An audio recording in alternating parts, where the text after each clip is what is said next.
In this episode of the Cold Star Project, we're going to dig into a statement from outside the tech world bubble so that you can use it in your world. And that statement is this: strong governments are inherently unstable.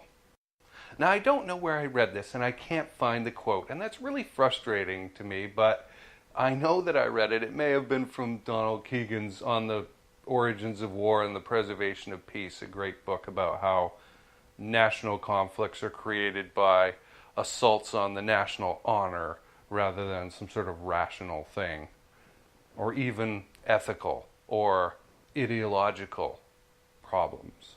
The issue here with strong governments are inherently unstable is that it's easy to get full of yourself and do something stupid that upsets the masses, which then goes and upsets the apple cart. And as a founder, you do need to pay attention to this. Now, we're talking here more about democracies, perhaps republican democracies, parliamentary democracies, rather than dictatorships, although you will find that most dictatorships follow this principle as well, being strong governments. When it's time for them to be overthrown, they are violently overthrown and replaced with something else, perhaps another dictatorship. In the democracy situation, the leaders forget. Yeah, you won an election some time ago. It wasn't yesterday. That doesn't make you all powerful. The sense of support is on a sliding scale, right? It's not as strong as it was, necessarily, as the day after the election. American presidents have a honeymoon period. If you go and you check this out, you'll see that nearly all of the legislation, the real reform stuff that is passed in Congress, comes in the first 90 days or so of a new presidency. That's when they're able to act. After that, the honeymoon period is over. The jealousies and internal party rivalries. I'm not even talking about the opposing party here. I'm talking about people in your own party who hate your guts for winning. Stop being in that crystal lattice of alignment and come back to be adversarial to you. And so you don't get things passed anymore. Things get mired down. We've seen this again and again and again. A couple of examples of strong governments that had won good election results but got knocked down unexpectedly. Churchill at the end of World War II. I mean, who's more popular than frickin' Winston Churchill after leading Britain out of World War II? What happens in 1945? Well, there's this thing called the Caretaker Government where everybody says, hey, this Churchill guy did a pretty good job for us, and even though he's beyond his kind of term limit here as Prime Minister, maybe we should let him stay in power until, I guess, the Japanese are defeated. That seems reasonable to us. But then, now Churchill was a conservative. The Liberals got uppity and said, no, wait. We don't want that. Let's have an election. Because the other side always wants government. You can't blame him for trying. And everyone thought, well, this is silly. Churchill's going to be reelected, obviously. But what happened was this super unexpected swing from Conservative to Labour, the largest ever in a British election. 10.7% of the electorate that showed up to vote swung over to Labour. And Churchill ended up on his butt. Thank you very much. We don't need you anymore. I'm tired of you. Well, we give you an American example. A fellow named Richard Milhous Nixon. 1972, he wins, I don't know, if not the most resounding electoral victory in American history, certainly one of the top. If you're tracking the electoral vote count here, his total was 520 to 17. George McGovern, his opponent, won Massachusetts and a district in Delaware, and there was a jerk of a faithless elector in Virginia who switched his vote and didn't vote the way that the people told him to vote. 1972, 520 to 17 electoral votes. Nixon is kicking ass. He literally won 49 states. Wow. And what happened? Well, turned out he had done, or the party had done, some kind of bad things, and everyone started swarming around to take this guy down. And that's eventually what happened. If you don't know, Nixon was about to be impeached. The reputation of the presidency was temporarily ruined. I mean, really run through the mud by what this guy and his cabal had done. A lesson many people today just don't know about. It's not that they've forgotten. All the old people know. But the young have no clue that this ever happened. And the succeeding president pardoned him to get rid of the, quote, long national nightmare. And that was just 2 years later that Nixon was out on his butt after winning that amazing victory. Let's contrast with something like the Roman Republic, with a Senate and a system that keeps one man from being in power too long and getting too much power. Not really allowed to do a lot of things in the Roman Republic. You can't just go raise private armies. It's not allowed. Julius Caesar did a number of illegal things, which he was going to be prosecuted for if he ever showed up back in Rome from Gaul, where he'd been going around stomping the local civilians and taking their money. Oh, turning a lot of them into slaves too, or just dead. So he kind of had to take over. But the Roman Republic, with its interesting system, it had a real greasy pole system, trying to climb up it. And then you were consul for a little while, like a year, and then bounced back down. But this system ran for almost 500 years, from 509 BC to 27 BC. That's incredible. And why? Because it required coalitions. Coalitions are inherently weak things, right? People banding together for a common cause for a period of time, usually a short period. But what's going on with the coalition that isn't going on with the strong central government, or the singular party that believes it is the second coming?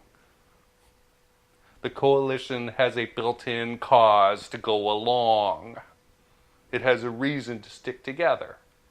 Because if the coalition doesn't stick together, well, then there isn't enough voting power to get anything done, i.e., that piece of the coalition, that person, that member of the coalition no longer has any power if they start going berserk and going against the direction. Now, a lot of people like to make fun of government.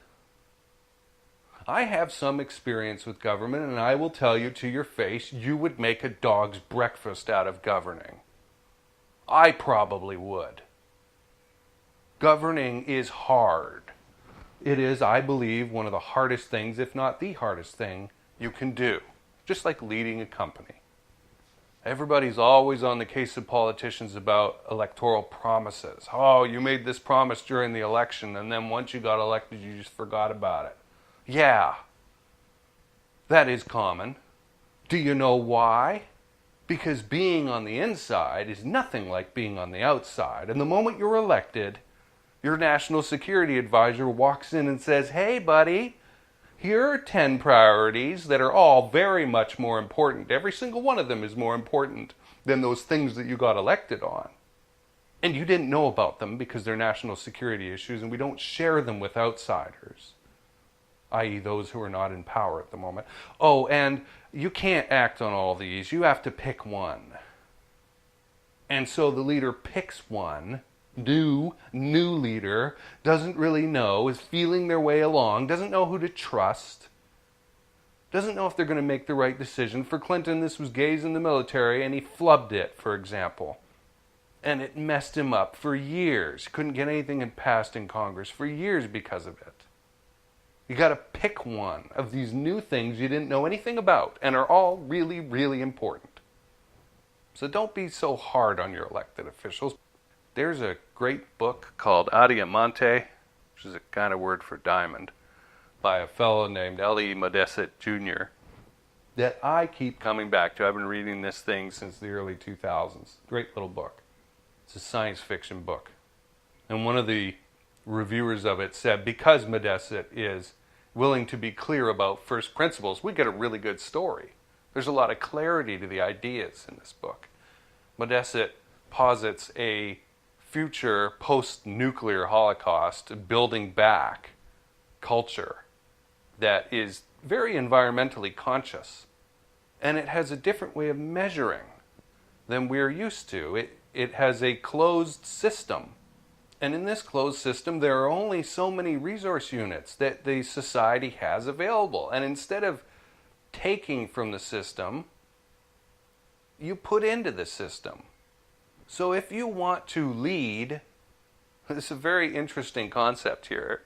If you want to lead and tell people what to do, there's a price, a very heavy, heavy price that you have to pay for being able to have the authority to tell people what to do.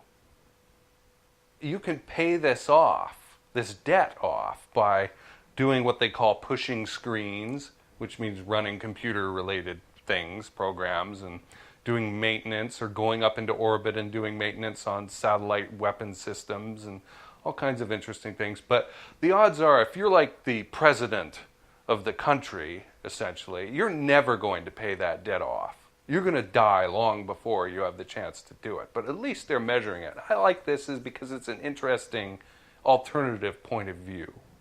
I don't fully agree with it, though, because I don't like the idea of limited resources. I'm a big believer in abundance, that there is more than enough. Money is always being created, for example. It's not in limited supply. And also I've been in experiences where 2 plus 2 doesn't just equal 4.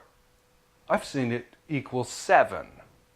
There was a thing, look, part of my government experience has been an appointed member of committees of council in the municipality I grew up in. And you get elected in there if you want to be chair or vice chair of the committee. And the moment I walked in the room of this committee, they elected me vice chair. And then the following year, the chairman was retiring, and I knew, and I had set it up so that I was going to be elected the chair. And to be fair, like, it's not like people were out with knives trying to get this job. I wanted it. I was going to get it because I wanted it. But I wanted to leave a legacy, do something that was important, something that would be remembered. And so I went to find a member of staff who was our liaison, and what we were all about was community grants. We were assessing the requests, the applications for community grant money, and essentially saying yay or nay. Should they get this money or not? Out of a limited fund, obviously. Couldn't fund everybody. So it had to be well laid out and really impact people, and there were a number of criteria. But I wanted to do something else. Beyond just this passive reporting to council. Council could tell us, hey, we want you to look at the sale of BC Rail, which was something that was happening at the time, and give us social and economic and environmental opinions about what you think that the impact of this is going to be. And I thought, what if we could wag the dog? What if we could send stuff up to council and say, hey, you guys need to be paying attention to this. So I went to find this staff member, and I asked him, look, what do you think we should do? And this is a great example of getting buy-in, because since it was his idea, he was fully invested in it, right? And he said, well, there's something out of Australia, I was in Canada at the time, called the Social Development Strategy. And I was like, tell me more about that. And I wanted it. And I said, let's do that. And we had this area called Lower Lonsdale that was undergoing major redevelopment. Old 2-3-story buildings were getting flattened, knocked down, and replaced with 10, 20-story skyscrapers, mostly residential. A little bit of mixed use. You know, you got some density, horse trading going on in there with council. Yeah, we'll give you a taller tower if you give us a rec center down here.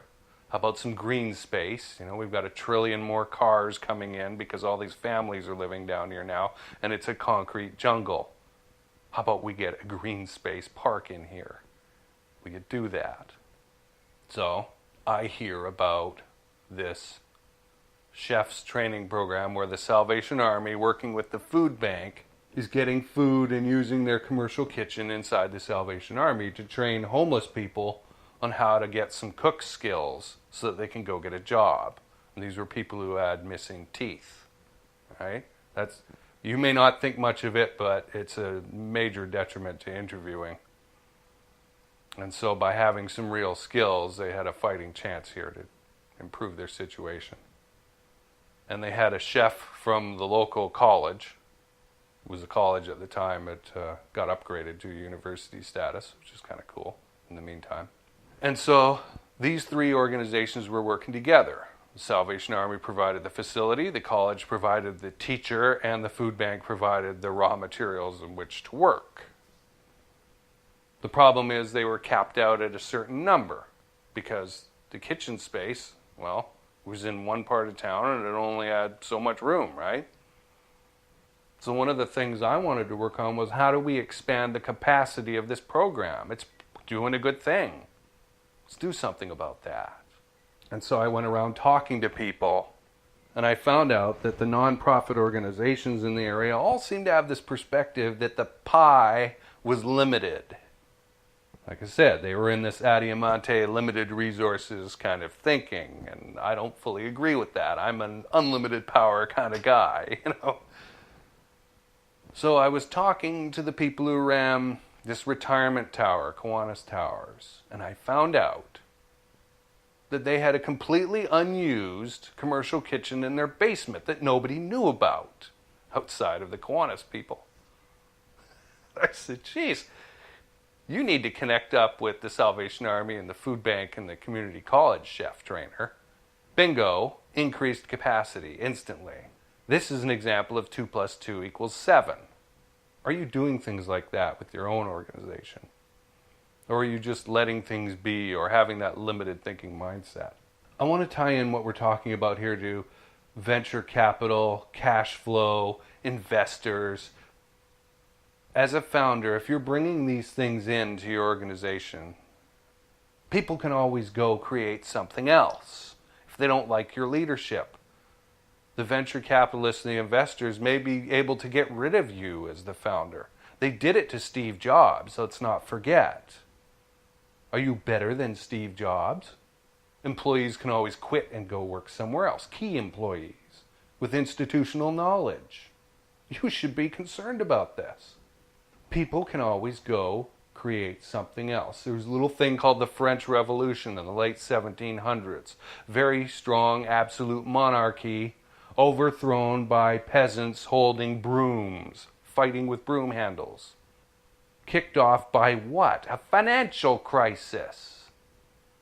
A new king comes in and the country is in debt up to its eyeballs and the finance minister does nothing to reform what's going on. It's not much of a stretch to take that story and replace some of the names and titles. A tech founder comes in and there's a cash flow crisis and the investors get uppity. It could be you. I hope you've enjoyed and learned something about this cautionary tale. Remember our thesis at the beginning was strong governments are inherently unstable. Be watchful. Coalitions tend to last longer.